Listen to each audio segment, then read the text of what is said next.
আসসালামু আলাইকুম এভরিওয়ান, কেমন আছেন সবাই? আমি আল্লাহর রহমতে ভালোই আছি। আসলে আল্লাহ যেভাবে রেখেছে সেভাবেই শুকরিয়া আদায় করতে হয়। আমার থেকে হয়তো অনেকে অনেক খারাপ পরিস্থিতিতে আছে। এই ভিডিওটা বেশ অনেক দিন আগের, যখন আমি এতটা অসুস্থ ছিলাম না, তখন আমি সব কাজ নিজেই করতাম। যদিও কষ্ট হতো, হয়তো সময়ের কাজগুলো সময় করতে পারতাম না, কিন্তু তারপরেও করতে পারতাম। সকাল থেকে দুপুর 2টা 2:30 পর্যন্ত আমি বিছানায় শুয়ে থাকতাম। তখন অনেক বেশি খারাপ লাগতো। তারপর আস্তে আস্তে ঠিক হয়ে যেত। কিন্তু এখন অসুস্থতাটা এমন হয়ে গেছে, সবসময় আসলে খারাপ লাগে, যেটা আর কি ভাষায় প্রকাশ করার মতো না। তো এই যে আগের যে ভিডিওগুলো ছিল, ওগুলো আসলে এডিট করার জন্য আপলোডও করা হয় নাই। এখন আসলে কিছুই ভালো লাগে না।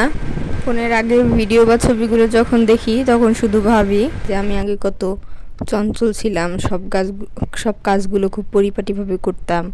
নিজের কাজগুলো তো নিজেই করতাম, কোনো অলসতা কাজ করতো না, কোনো খারাপ লাগা কাজ করতো না। কিন্তু এখনের দিনগুলো আমার এখন অনেকটাই অন্যরকম।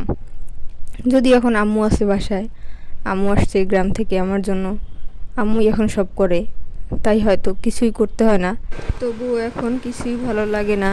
কিন্তু সুস্থতা অসুস্থতা, ভালো সময় খারাপ সময় সব মিলিয়েই আমাদের জীবন।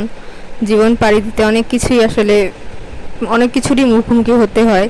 চাইলেই আমরা সব কিছু এড়িয়ে যেতে পারি না, বা চাইলেও এড়িয়ে যাওয়া যায় না। এটাই আসলে বাস্তবতা।